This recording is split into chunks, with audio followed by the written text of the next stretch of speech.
Det jeg kommer til at tage igennem i dag, det er, hvordan vores hurtigst voksende livsstilsbrands de gør med udgangspunkt i Design by Xi og Camille Brink. Oplægget kommer til at være relevant for dig, der er founder, CMO eller CFO, der allerede har ledelsesteamet på plads, men ønsker vækst og måske ikke ved, hvad for nogle ting, I skal tage fat i for at gøre det. Jeg der allerede har styr på jeres interne marketingteam, men måske ikke føler, at I får det maksimale udbytte ud af jeres hårde arbejde, og ligger med en månedlig omsætning på mellem 2,5 og 20 millioner kroner. Men først, hvorfor bør du lytte på Fabo? Fabo er et kondenseret team af e-commerce eksperter med en smal og fokuseret kundeportfolio. Vi arbejder med 2 nicher. Det er monobrands, der sælger homogene produkter, multibrand webshops og livsstilsbrands. Og det er det, vi kommer til at tage udgangspunkt i dag. Vores framework det består af 3 pillars. Der er acquisition, hvor der er fokus på nye kunder. Her hjælper vi folk med distribuering, så det er paid social, paid search, kreativ strategi og influencer marketing. Vi vil også gerne have vores nye kunder til at købe igen, uden at vi nødvendigvis skal bruge en hel masse penge på, at de køber igen. Så der hjælper folk med e-mail og retention. Og den sidste, der er lidt bredere, det er rådgivning. Og her hjælper vi folk med at sænke risiko i deres forretning og identificere skaleringsmuligheder. Så helt lavpraktisk hjælper vi folk med at cutte deres new customer acquisition cost, få mere ud af eksisterende kunder og sænke risiko i deres forretning, så vi kan blive entrepriseværdi. Så hvad for nogle resultater skaber det her framework? Garanterer vækstet med 2.500% i årlig omsætning. Camille Brink er vækstet 64% i omsætningsvækst og er gået fra et underskud i 23 til et overskud i 24. Og på vej mod deres første markante overskud i flere år, og et af de stærkeste resultater til dato her i 2025. Globe er vækstet på både top- og bundlinjen. Design by Xi de har vækstet 75% på toplinjen og løftet EBIT 28% på kun 7 måneder. Og det er altså kun en brøkdel af de brands, vi arbejder sammen med. Nogle af dem kender I måske også her. Problemstillingen, som oplægget i dag kommer til at tage udgangspunkt i, den kan forklares ud fra de stadier, vi typisk ser et livsstilsbrand gå igennem. Det jeg gerne vil have lægge mærke til her, det er den, der hedder Resilient Base of New Customer Acquisition through Organic and Owned. Det vil sige folk, der søger på vores brand, taster URL'en ind direkte, eller kommer fra Organic Social. Hvordan vores CAC udvikler os, og hvor stor en del af vores omsætning, der kommer on discount. Den første stadie, det er det, vi har valgt at kalde the good old days. Her har man lige ramt product market fit. Man laver stadigvæk nogle af de her non-trackable ting, der gjorde, at man fik momentum helt originalt, og word of mouth. Hver gang man putter en krone ind i Veta-maskinen, så får man 10 ud. Og på det tidspunkt, der vil du aldrig discount, fordi det er devalueret dit brand. Det eneste problem, du har her, det er, at du skal nok bare lære hjem. Så bevæger man sig videre til stadie 2. Her er fokus på virkelig at skabe en maskine, der kan drive attribuerbar omsætning. Du sælger aggressivt her, så det føles godt, men du har også begyndt at tage mange af de her lette gevinster. Så det betyder, at performance begynder at flade ud, og nogle af de her mere produktfokuserede kreativer, der engang drev rigtig meget trafik og performance, de begynder også at flade ud i performance. Og som resultat, så begynder du at introducere rabat, og det bruges oftere. Mindsetet er, at hvis du ikke kan attribuere det, så eksisterer det ikke. Men fokus er på at holde hjulene kørende for at garantere væksten. Igen, alt vurderes på ROAS, så demand generation brand, det nedprioriteres. Og som resultat, der falder dine direkte søgninger, dine brand-søgninger, og den andel af trafik, der kommer fra organisk social. Men det bliver ikke opdaget, fordi det bliver ikke tracket på deres stadie. Så kommer man videre til stadie 3. Din CAC stiger, du bliver mere afhængig af rabat, og folk, der proaktivt opsøger dit brand, når de går i markedet, fordi de kan huske noget af det indhold, du har postet, jamen den falder også. Så væksten flader ud, og der kan ikke tillære yderligere, uden det bliver uprofitabelt. Jeg ved ikke, om det er marketing, om det er produktet, om det er konkurrencen eller økonomien. Der har været flere tilfælde på det her tidspunkt, hvor du har stoppet paid ads ved et tilfælde, og din omsætning er styrtdykket. Det er et tegn på, at vi køber al vores omsætning. Man begynder stille og roligt at realisere, at in-platform attribuering og ROAS fokus, det skaber forkert adfærd og investeringer. Kerneproblemet, det er de kopier, vi optimerer ud fra, vores budget og vores attribuering. Det vi oplever, det er, at uden du kan koble brand op på bundlinje og toplinje, jamen så underinvesterer brands i demand generation, så brand, og overinvesterer i performance marketing. Og som resultat, der falder jeres baseline, så folk, der opsøger vores brand, man bliver mere rabatafhængig. Det bliver lidt et necessary evil for at holde væksten kørende, og vores CAC den stiger. Og det er også det, som vores udgangspunkt kommer til at være for dagens oplæg. Hvordan kommer vi fra stadie 3 til stadie 4? For at komme til stadie 4, jamen, så skal vi have et mere balanceret budgetnøgle mellem demand generation og demand capture, så performance marketing og branding. Vi skal også have noget bedre attribuering, der kan vise, hvor vores kunder reelt set kommer fra. Og her der begynder du at bruge rabat som et værktøj og ikke en livlinje. Så helt praktisk, der kommer vi igennem de her 4 ting. Marketingstrategien bør blive valgt, bør blive husket af kunderne, når de kommer i markedet og får et behov. Hvad for nogle KPI'er du skal optimere efter, for at rent faktisk at kunne omvende det her teori til praksis, ved at optimere efter de rigtige KPI'er og budgetprincipper. Hvordan du gør det til en bedre CAC igennem en rigtig kreativ strategi. Hvordan du kan gøre det med lavere risiko ved at parre den her strategi med en konkret ressourceplan for team og roller. Starter vi med teorien, så er der ingen af vores kunder, der bygger et bæredygtigt brand baseret på mikrojusteringer inde i Ads Manageren. De bygger et brand, fordi vi hjælper dem med at forstå helt fundamentalt, hvad der gør et brand nem at huske og nem at købe. Vores framework det er ikke baseret på mavefornemmelse, men på verdens førende marketingforskere, som vi har kogt ned til praktiske redskaber, I kommer til at lære i dag, og som vi dagligt bruger for vores kunder. De marketingforskere, det er Byron Sharp, der har skrevet How Brands Grow. Det er Spindlet og Peter Fields, der har skrevet The Long and the Short of It. Break for Advertising skrevet Eugene Schwartz og Alex Hormozi. Men først, hvad er brand ikke? Et brand er ikke et performance trade-off, så det skaber altså ikke et kortsigtet fald i omsætning og investere i brand. Og den ægte udfordring, vi typisk ser, det er, at frygten for at spille penge, når man skubber branding, fordi mange har en eller anden tanke omkring, det skal være en eller anden stor Super Bowl-kampagne. Men hvad er brand egentlig? Brand er helt simpelt den sum af associationer, folk har med dit brand, alle de steder, hvor de ser dig. Jo stærkere og bredere de associationer er, jo større er chancen for, at når de går i markedet, får et behov, så vælger de dit brand, fordi du kan huskes.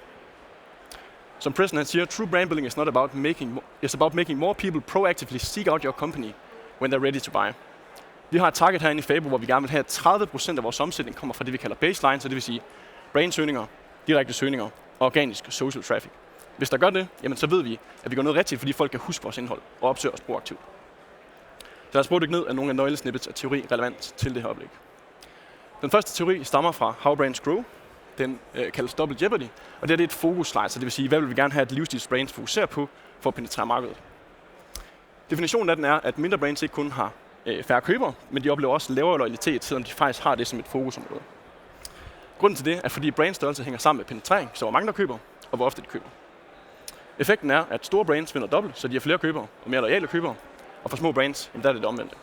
Så takeawayen her er, i stedet for at fokusere alt dit fokus internt på at få kunderne til at købe mere, så fokuser på at penetrere markedet, fordi det gør, at du får bred reach, fordi du kommer til at bruge flere penge, og at du deraf bliver nemmere at huske, så folk de opsøger dit brand. Så hvordan kan vi penetrere markedet? Det kan vi gøre ved først og fremmest at styr på vores budgetnøgle. Det her der fra The Long and the Short of It, der stater, at vi gerne vil have 60% af vores budget til mere brandaktiviteter, der gør vores brand nemmere at huske, og 40% af vores budget til performance marketing, så lave noget demand capture på folk, der allerede ved, de har et behov, og ønsker at købe et produkt i vores kategori. Grunden til, at vi gerne vil allokere vores budgetnøgle sådan her, hvor 60 går til branding, 40 går til performance marketing, er fordi, at any given time, der er 95% ikke i markedet og har ikke et behov lige nu for at købe et produkt inden for din kategori. Hvor 5% de har et behov og ønsker at købe et produkt i din kategori. Så når folk går i markedet, så er det de 3 brands, de husker, der er top of mind, de kommer til at købe, og så får vi en større andel af de 5%, der er i markedet. Det vi dog ser er, at folk bruger hele deres marketingbudget på kortsigtede salgsaktiveringer, og det giver nogle burst, men det bliver svært at skabe en højere baseline af salg, så du kan aldrig rigtig løfte virksomheden og skalere videre derfra. Det man risikerer ved det, er, at man kommer ind i det, vi kalder et doom loop, så det vil sige, at folk bruger 100% af deres budget på performance marketing, indtil at de rammer et plateau, hvor de ikke kan skalere yderligere, begynder at allokere nogle penge til branding, giver det for kort tid, skal bevise over for CFO'en, at det skal give et afkast, og begynder så at bruge alle sine penge på performance igen, og så kommer man aldrig rigtig videre derfra. Adidas, de gjorde det her. De gik fra at investere en stor del af deres budget i TV, til at allokere størstedelen af deres budget til performance marketing, og så som resultat, at deres brandinteresse gik ned, indtil de fik en mere balanceret budgetnøgle, og så deres brandinteresse gik op. Resultatet er, at du kommer til at vækste din baseline, og du også kommer til at vækste din kortsigtede salgsaktiveringer som resultat af det. Så nu ved vi, hvordan vores budgetnøgle skal være. Den sidste del af teorien her kommer til at handle omkring, hvad for nogle USP'er folk resonerer med i dit marked. Den her model viser, hvor sofistikeret markedet er, og hvor sofistikeret markedet er egentlig bare en fancy måde at sige, hvad for nogle USP'er resonerer vores marked med. Jo flere konkurrenter du har, der kommunikerer lignende USP'er af hvad du gør, for eksempel for livsstilsbrands er der rigtig mange, der kommunikerer produktfeatures. Problemet er bare, at der er rigtig mange andre, der kommunikerer lignende produktfeatures, så det er rigtig svært at differentiere os på. Og der skal vi lave noget andet, noget der rent faktisk skal fange folks interesse, sælge en livsstil. Så det er ligesom baseline i vores kommunikation. Så skal vi også finde ud af, hvordan kommunikerer vi til folk, som ikke kun er i markedet lige nu og ønsker et specifikt produkt, men hvordan kommunikerer vi også til folk, som måske er problem aware, ved at de gerne vil have en federe livsstil, ønsker et bedre self-image, men ikke rigtig ved, hvor de skal starte. Der skal vi frame vores brand, vores produkt som gatekeeper til at kunne nå den her livsstil her. Og det er så her, vores største del af markedet er. Ved at forstå de her teorier, i hvert fald for vores kunder, så gør det, at de kan skalere, uden at de kan blive kopieret af konkurrenter, fordi konkurrenterne forstår simpelthen ikke, hvad vi gør, eller hvorfor vi træffer de valg, som vi gør. Vi har masser, der bliver kopieret, men dem, som prøver at kopiere os, de gør det lidt i blinde, fordi de kopierer end result, der ikke forstår tankerne bag det. Så nu er vi ligesom styr på, hvordan laver vi en budgetnøgle, og hvad er teorien bag at blive et brand, man kan huske. Så nu kommer vi til at dykke ned i kopi- og budgetstyring, hvordan vi kan købe flere kunder, bygge et brand samtidig med, og omvende det her teori til praksis ved at optimere efter de rigtige kopier og budgetprincipper. Udfordringen vi ser er, at man ikke kan forbinde brand til omsætning. Så når man skal investerer brand, der gerne vil øge baseline, så skal man bevise det over for CFO'en, og så går man lidt tilbage til square one. Som resultat, der forringes forretningens sundhed. Man bliver mere kortsigtet i sin tankegang, optimerer efter ROAS. Omsætningen føles mere købt, end den føles fortjent. Og the root cause det er et KPI-problem. Fordi uden at vi kan koble brand ROI-data op på noget konkret, jamen så underinvesterer vi i brand, demand generation, overinvesterer i demand capture. For at illustrere det her, så har jeg taget en case med, som er Design by Sea. Design by Sea havde opbygget en stærk organisk efterspørgsel, men manglede KPI og struktur til at skalere med selvtillid. Uden klar attribuering og benchmarks, der er det uklart for dem, om væksten kommer fra nye eller eksisterende kunder, hvilket gjorde, at de ikke tør at spænde mere. Ved at definere de rigtige kopier, få bedre attribuering og omlægge spænd til at prioritere top of funnel content, som de faktisk allerede havde produceret igennem deres organiske medier, der løftede vi både top og bundlinje. Det vi kommer igennem, det er helt lavpraktisk. Først og fremmest, hvordan har vi fundet de her lavt hængende frugter for Design by Sea og skaleringsmuligheder? Det har vi gjort igennem noget, der hedder et Business Scorecard. Det er noget, som min co-founder og jeg fik udleveret af Elektromosi. Helt lavpraktisk, så er det et værktøj, der med matematik gør, så vi kan finde ud af, hvad er det for nogle nøgle constraints og skaleringsmuligheder, vi har i vores forretning. Og kopierne, dem kan I se herovre til højre på, hvad vi gerne vil ramme. Det består af 3 elementer. Baseline value, så omsætning og bundlinje. Det er det, der gør en virksomhed interessant. Value adders, så omsætningsvækst, hvor tit køber folk. Har vi en effektiv marketingstrategi, det der gør virksomheden sund. Og value subtractors, så det er risiko. Det er det, der gør en virksomhed salgsbar. Jo mindre virksomheden er, jo længere op skal du fokusere på at skabe toplinje. Jo større du er, jo længere ned skal du fokusere på at de-risk din virksomhed. For Design by Sea, der fandt vi de her 3 nøgle constraints. De brugte for lidt i forhold til deres optimale target. Kunderne købte for lidt, og de optimerede ud fra in-platform attribueringsdata i stedet for AAA. Starter vi med den første constraint, som er, at de simpelthen brugte for lidt på at være så nye kunder, og at diminishing returns ikke havde ramt, så kan det for nogle af jer, der sidder og lytter lige nu, godt virke lidt som et luksusproblem. Fordi hvem vil ikke være effektiv med sin markedsføring? Men det egentlig viste os var, at vi havde ikke ramt et diminishing returns endnu. Herinde i Fabo, der har vi et benchmark, hvor vi gerne vil have, hver gang vi bruger 1 krone på markedsføring, så får vi 2 kroner ud i bruttofortjeneste på den første ordre, og 3 kroner ud i bruttofortjeneste over 12 måneder. Design by Sea, de fik 10 kroner ud i bruttofortjeneste, hver gang de brugte 1 krone i markedsføring. Men igen, de var bange for at bruge mere, fordi de ikke troede på, at det var inkrementelt. Hvilket fører mig videre til den anden constraint, som er datarisiko. De brugte in-platform attribueringsdata til at attribuere deres køb og optimere deres marketingstrategi. In-platform, den prøver at besvare, hvad for nogle ads i min platform er bedst til at skabe køb. Og hvis der sidder nogle CFOs herude, som har prøvet at lægge tallene sammen for Google, TikTok og Meta, så har jeg nok også oplevet, at det er et langt højere tal, end hvad du egentlig oplever, at der er omsat for backend. Det løser vi med Triple Whale. Triple Whale besvarer, hvad for en kombination af kanaler tiltrækker reelt set nye kunder. Og attribuering den er koblet op på din backend omsætning, så du kommer ikke til at få et inflateret tal her. Måden som Triple Whale fungerer på, det er ved, at den har OTM-koder, så hvor klikkede folk først, hvor klikkede de næst, hvor klikkede de sidst. Og så modellerer den det med en post-purchase survey, hvor vi spørger, før du går, hvordan opdagede du først vores virksomhed? Og ved at spørge på den her måde, modellere de her 2 datapunkter, så kommer vi til at få nogle hidden drivers i vores marketingstrategi, der kommer til overfladen. For eksempel TikTok, som er et discovery medie, og typisk vil have en lidt lavere ROAS end Google, for eksempel. Resultatet ser sådan her ud. Vi er gået fra en in-platform ROAS på TikTok på 4,8, 7 på Meta, 44 på Google, til en total impact ROAS for Triple Whale på 5,2 på TikTok, 4 på Meta og 10 på Google. Noget vi også kan se, apropos det her med at købe nye kunder, om det er inkrementelt, det er, hvor effektivt er vi til at købe nye kunder på den her kanal. Og det tredje, vi kan se, det er organic and social. Det var den her baseline, jeg snakker omkring. Vi gerne vil have, der står for 30% af vores omsætning. Det, der viser, om vores marketing rent faktisk gør, at folk de proaktivt opsøger vores brand. Så nu ved vi, hvordan vi finder lavt hængende frugter og skaleringsmuligheder.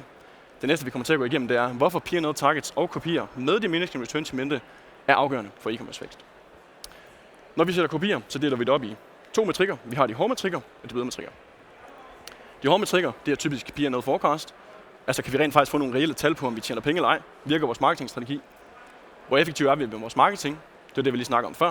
Vi vil gerne have 2 kroner bruttofortjeneste, hver gang vi bruger en på at skaffe en ny kode på den første ordre, og 3 kroner over 12 måneder. Og hvor mange leads får vi. Resultatet det er, at vi har kalkuleret spændt med 32%, net profit med 30%, og accepterer en lidt dårligere mere, igen fordi vi er mere profitable. De bløde metrikker, der tracker vi på, hvor mange følgere får vi, hvad er vores share of search, og hvad er vores inkrementelle rækkevidde. Share of search, for jer der ikke har hørt det før, det er andel af de brandsøgninger, vi har versus vores største konkurrenter. Og der er lavet flere undersøgelser på, at det er direkte korreleret med, hvor meget markedsandel man har. For Design by Sea, der er vi gået fra 42 til 52.000 brandsøgninger om måneden i DK, kan med 5% markedsandel. Og på det internationale marked, der er vi gået fra 68.000 søgninger om måneden til 140.000 søgninger om måneden, og kan med 6,5% markedsandel. Så nu ved vi, hvordan vi finder et lavt hængende frugter, hvad for nogle kopier vi skal optimere efter. Og det sidste, jeg kommer til at snakke om i den her del af oplægget, det er, hvorfor organisk social er et must for et livsstilsbrand for at kunne skalere. Vi har lavet en korrelationsanalyse. Det er en Pearson-korrelationsanalyse, der viser sammenhængen mellem, hvor mange visninger vi får igennem vores organiske feed, igennem creators, og hvor meget vi omsætter for. Og som I kan se her, så er det tæt korreleret. Design by C får i gennemsnit 3 millioner i månedlig organisk reach. Så lad os prøve at kigge på, hvor meget er det værd i vores paid funnel, hvis vi skulle købe det samme reach der. Den ser sådan her ud, den beregning. Unik CPM gange organisk reach, divideret med 1000. Og for Design by C, hvis vi skulle have købt den her reach, så ville det altså koste os 1 million. Det er noget, der compounder, noget, der gør vores paid funnel mere effektiv. Så nu ved vi, hvordan vi laver en marketingstrategi, der gør vores brand nem at huske. Hvad for nogle kopier vi skal optimere mod, så den her teori faktisk kan blive til praksis. Nu kommer vi til at dykke ned i den kreative strategi, så hvordan vi kan gøre det her med en bedre kak. De fleste brands de har en stærk brand-version, men lader sin kreative strategi styre en platform af etablering af de forkerte kopier, der favoriserer low funnel.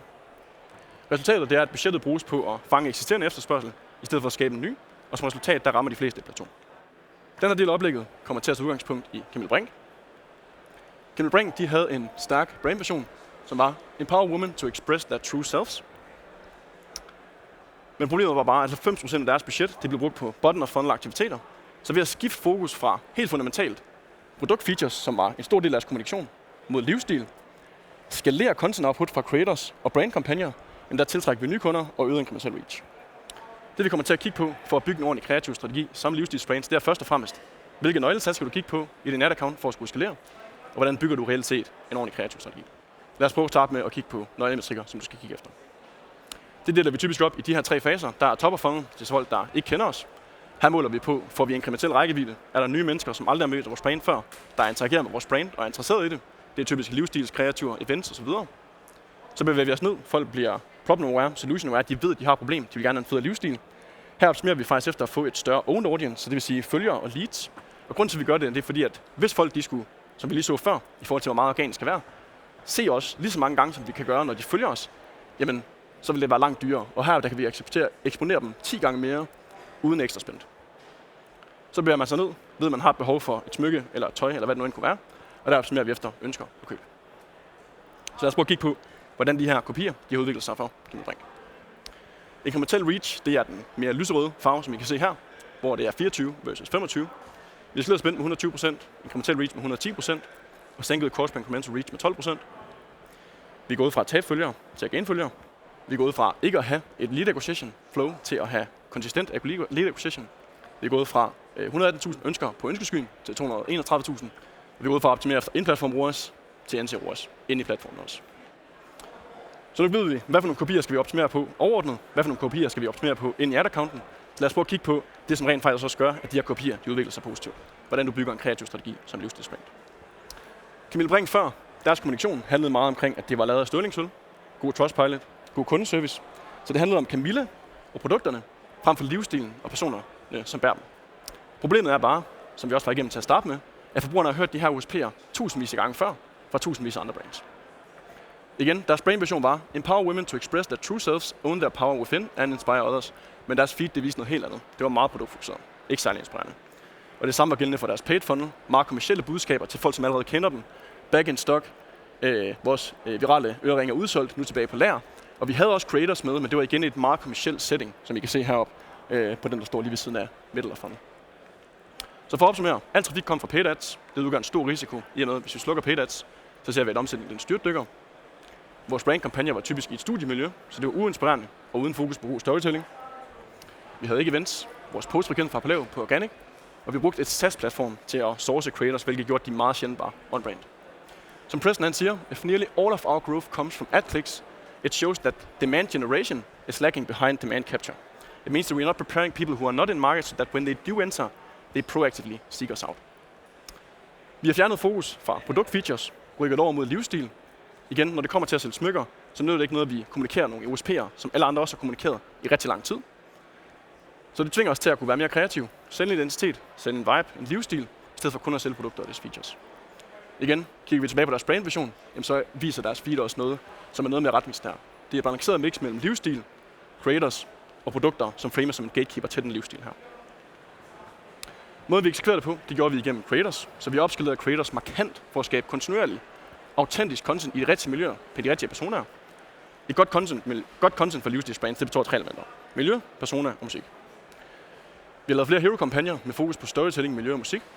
Og når vi alligevel laver de her hero-kampagner, så har vi også fået vores in-house team til at kunne skyde flere kreativer med de modeller, miljø og det setup, vi allerede har på plads. Så i stedet for, at vi kun får én hero-kampagne ud af det, så får vi langt flere fede on-brand kreativer ud af det ved vores SoMe-team, der også laver en masse kreativer til Reels og lignende undervejs i de her større kampagner. Det gør også, at vi har fået en markant mere diversified funnel, der taler til et større publikum. Så lad os prøve at dykke ned i den. Når folk er unaware og problem-aware, så føler de mangler noget. De vil se bedre ud, de vil høre til, de vil løfte deres egen identitet. Vores mål her det er at skabe nysgerrighed, gå viralt og lave indhold, som vores ideelle kundepersoner rent faktisk ønsker at se. Det kunne blandt andet være en kampagnevideo, som du kan se her. Det er typisk i forbindelse med produktlaunches. Cutdowns fra kampagnevideoer, det vil typisk være noget, som vores in-house SoMe-team producerer. Vi laver også typisk event med influencers, når vi dropper. Igen, hvis vi kan invitere dem, skabe værdi for dem igennem et event, få dem til at poste omkring det, uden at vi behøver at betale dem, så er det altså langt billigere bare at betale for eventet, i stedet for at betale influencers for at poste. Noget, der skaber hype, i det her tilfælde Camille, der var til Drake-koncert, og noget, der får folk til at følge os, så de kan blive en del af vores own audience. Så bliver man solution og product aware. Man ved, at smykker det er løsningen til at kunne få en federe livsstil. Man ved bare ikke rigtig, hvad for brand det skal være, man vælger endnu. Og her er målet at positionere Camille Brink som den oplagte løsning. Og der er creators oplagt. Når vi til gengæld bruger creators, så skal vi huske, at vi skal bruge creatorens som afsender, og ikke virksomhedens som afsender. Fordi når vi bruger virksomhedens som afsender, bliver det lynhurtigt ekstremt kommercielt, versus hvis vi bruger deres egen profil. Vi har også creator speak reviews. Det her det er en model, som er med på en kampagne, hvor vi får mere ud af kampagnen, end bare den her ene hero-video, produceret af vores videograf. Vi har Camille, der bygger videre på vores hype med Drake, så noget, der skaber awareness. Det gør hun mere produktfokuseret her ved at snakke omkring, hvad for nogle hoops hun er på, nogle af vores bestsellers. Giveaways til at få et større owned audience. Og add to wishlist på vores bedste kreatorer. Så det vil sige, de bedste kreatorer, vi har, dem sætter vi ind og optimerer efter ønsker i stedet for køb. Kun rejsen for Camille Brink, det er, at man går ind, ønsker sig produktet, og så køber forældrene. Så kommer vi ned til der, hvor man er most aware. Det er det her, som de fleste allerede kan finde ud af at lave. Men det er også det, der er nemmest at resonere med det mindste audience. Her har man typisk allerede 3 brands top of mind, når man kommer til det her stadie, ved man gerne vil have smykker. Så det er noget mere produktfokuseret og noget mere offerorienteret. Det jeg dog vil lægge mærke til her er også, at sammenlignet med vores tidligere kreativer, så er det stadigvæk mere on-brand indhold, det er bare et mere kommercielt budskab. Så vi er gået fra primært at være afhængige af paid ads, med en funnel, som ikke taler til et særligt stort publikum, til en mere diversified funnel med indhold, som folk husker. Vi har fået større output fra vores hero-videoer med storytelling-fokus og paid-venlige cutdowns, og SoMe-teamet, der udnytter den her setup og modellerne og lokationen fuldt ud. Vi har events i forbindelse med vores drops, som gør det muligt for os at tiltrække større influenter, uden vi skal betale for dem, igen fordi vi skaber værdi for dem. Vi poster markant mere på vores organiske feed og har langt større volumen på creators, som vi selv sourcer og som er on-brand. Så nu ved vi, hvordan vi laver en marketingstrategi, som er nem at huske, hvad for nogle kopier vi overordnet set skal optimere efter, hvordan vi skal lave en ordentlig kreativ strategi. Så lad os prøve at parre det med at kunne få lavere risiko ved at parre det her med en konkret ressourceplan på team og roller for at lykkes med vores vægtplan.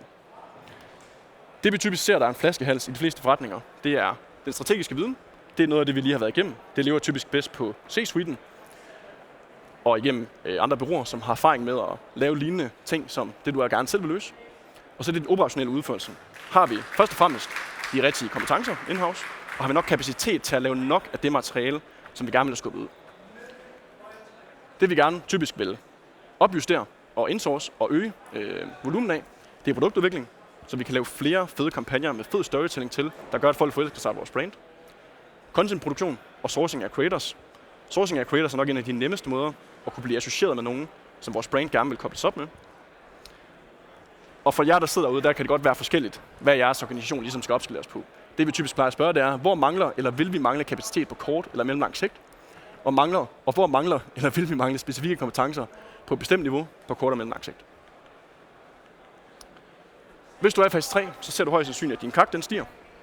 At du har en faldende baseline, så folk, der søger proaktivt efter dit brand, når de har et behov. At du har en stigende rabatafhængighed for at holde din toplinje kørende. At langt størstedelen af din omsætning kommer fra annoncer. At du er styret ud fra ROAS. Hvis du gerne vil gå fra det her til stadie 4, det er alt det, vi lige har været igennem, så skal du starte med at definere kopier, både hårde og bløde. Du skal have et balanceret budgetsplit mellem demand generation og demand capture. Et kreativt distribueringssystem, der gør, at du udnytter videograf, dit in-house SoMe-team og creators. Du skal versificere dine kanaler, så det vil sige, at det er ikke kun meta. Vi poster på alle kanaler, og vi udnytter også vores organiske feed, ikke kun paid ads. Vi skal have mere avanceret attribuering, så vi rent faktisk ved, hvor kommer kunderne fra, og ikke kun kigger på in-platform attribuering, står og high five for folk i døren ved Google brandsøgninger, og reducerer vores rabatafhængighed og styrke storytelling i vores kampagner ved at finde ud af, så folk kan finde ud af, hvem og hvad kan jeg ligesom blive en del af ved at købe ind i det her brand. Og bruge den her baseline hero metric som en hero metric. Altså vi vil gerne have 30% af vores omsætning kommer fra folk, der proaktivt opsøger vores brand, når de får et behov. Fordi de husker vores indhold og ser os nok gang. Så næste skridt, hvis du har en omsætning på mellem 2,5 og 20 millioner kroner, følg du af fase 3, gerne vil ind til fase 4. Derinde og besøg vores bod, få noget sparring, eller se nogle af vores endnu mere dybdegående case-studier på blandt andet Cyber, content, vennerbys med videre, og lær, hvordan du selv kan gøre det. Tak.